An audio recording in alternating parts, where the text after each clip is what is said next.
Hello and welcome to Kramer's Corner with this weekly technical update. It is in cooperation with 𝗧𝗏 that I'm shooting these videos. This week's video is, of course, also an educational video. There's no advice or recommendation whatsoever intended. It is purely for educational purposes only to demonstrate how I use technical analysis to try to read the market and the market trends and developments. But let's see what's going on at the moment with S&P 500. It opened about half an hour ago, and it jumped quite nicely, about 1.5%, almost 2% higher here at 5,800. So what it actually has jumped higher and is currently trading above this top and reversal pattern here that we called an evening doji star. If S&P 500 closes above 5,785, it has canceled this one. Of course, it did work nicely when it formed here back in March, and the market sold off, but now it seems to come back. So it also, I wouldn't say that it has canceled its dead cross here, but there was actually a dead cross. But we also have to remember a dead cross between a 55 moving average and the 200 moving average. They are lacking indicators. Most of the action actually has taken place. So we have to remember most of the stuff actually is going on over here, where the 21 breaking below the 55 and the 100. That is an earlier warning signal. Here is the daily chart. Here on the right side, we have a weekly chart. All candles here on the left side represents 1 day of trading. Red ones are bearish and green ones are bullish. And over here, of course, it is the weekly trading going on. So what is also key to watch here on S&P 500 is that actually RSI currently is well above indeed, above 60 threshold. So now we are back in positive sentiment. However, if it does close below today, then it has been cancelled. And also it could be a little bit, the bullish trend here could be in jeopardy if S&P 500 closes below 5,784. But then the next key will be, will it close the gap down to 5,695? So that will be key. So we are very anxious to see what's going on throughout the session today and where will we close today. However, if this is also the picture at the end of the day, then there's further potential to close this move up here, or this area up to 5,900. We are in a bullish trend, higher highs, higher lows, and higher highs, and so on. And here on the weekly, we can also see what's going on. It's a nice jump at the moment, but still the key support here around 5,780, 785. That's the key to watch. Moving on to some of the components or constituents in the index is, of course, NVIDIA. Everyone is talking about NVIDIA. A lot of you guys maybe are invested in it. But what is key, that it has also jumped higher. RSI currently above 60 threshold. If it can stay above 60 threshold at the end of the day, well, then there could be further upside potential. However, as you can see here on the daily chart, it is currently, during the session, the first half hour, it actually been rejected here at 123, 122.89 to be exact. It touched it almost within a few cents. It really needs to close above to further build on this. But if RSI, the relative strength index, the strength indicator, is closing above 60 threshold, then there's a good chance that it will keep rising in the coming days. But let's see about that. There could be a little bit of a setback maybe before the next push higher. However, if it slides back and closes this gap down to this level here, and let's just add a horizontal line. So if it closes below 118.25, well, then the selling pressure could resume, and it's likely to accelerate if it closes back below 150. Not necessarily today, but over the next few days or weeks or so. So that's what we need to look out for. On the weekly, well, just below the 55 moving average there. Still negative sentiment on the RSI. It is a strong bounce, but we do have some resistance here in the region around 127, 129.5. And if we move higher, up to 135. So keep an eye on these levels there. And Tesla, of course, We have to talk about that, not because it's Tesla, but because it's actually at an interesting price level. It opened higher today at 322 and a bit.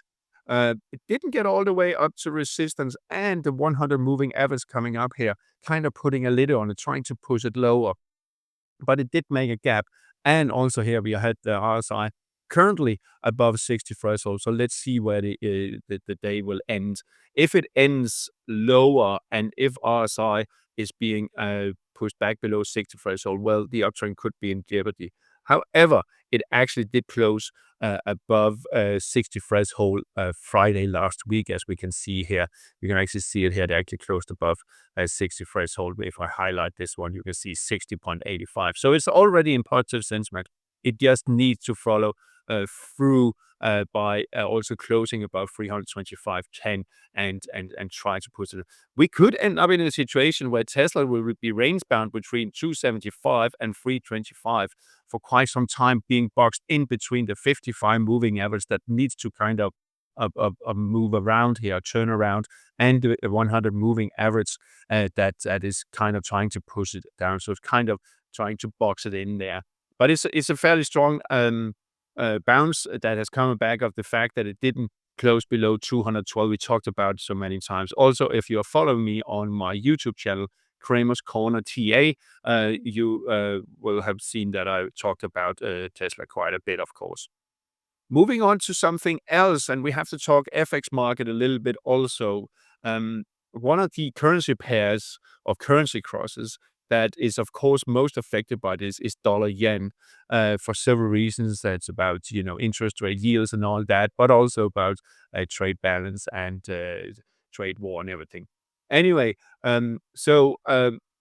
dollar-yen, and I actually published this also this morning during my video, that we could push up to the 148.65, 148.80, which is the resistance here, and we are very close to it. Was very close to. You see, actually 148.60.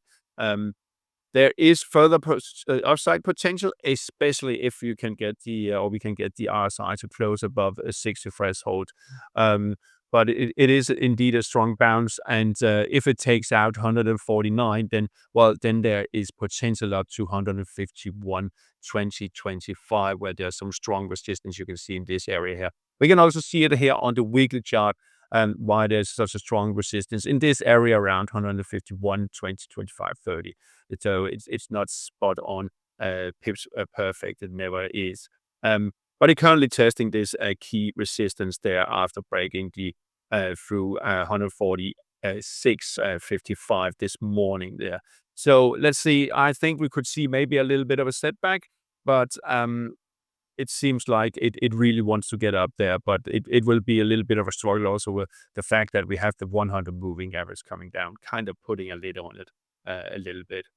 And finally, of course, we have to talk about gold, because gold has been beaten this early morning. And I think I'll just zoom in there so you can see I had kept some of the Fibonacci levels on. First of all, we have the red one there. That was the bounce there. And it actually went all the way up to 786 retracement of this sell-off there at 3,435.36. And then it was rejected, and sell-off hit, and it accelerated this morning. Actually, went straight through the 786 retracement at 3,251. And that could be a little bit of a worry, because now we are very close to test the previous little dip down here at 3,202. And if it takes out 3,200, especially if it closes below, well, then there could be further downside potential in store for gold. There's a minor support here at 3,167, but we could drop down to test this rising trend line here. So that is key to watch what's going on here the next rest of the day and into the morning. Usually we see that Asian market, they try to lift it a little bit. But keep an eye on what's going on here. I do think we will see it dip lower, but let's see. If it can crawl back above 3,300, maybe then we could see a bounce, a little bit of relief rally towards 3,400. But really to resume uptrend, we need a close above 3,436. That will be key for gold. So quite a bit under pressure. Keep an eye on these levels there. Medium term, well, yes, we have the weekly chart here. We have this shooting star-like pattern. We had a bullish candle here in mid-April. Then we had the shooting star, and then we have bearish candles. So this is actually a top of reversal situation. Shooting star, a doji shooting star. So we actually have an evening doji star or shooting star-like pattern, and that is a top of reversal pattern. So it could actually take it even lower on gold here in the coming days and weeks. All right, that's all for this week. You can still follow me on Kramer's Corner TA, or you can find me on Kramers_Corner on Twitter, or X as they call it nowadays. Have a nice day and a nice week, and keep charting out there, and be careful if you're trading. Thank you.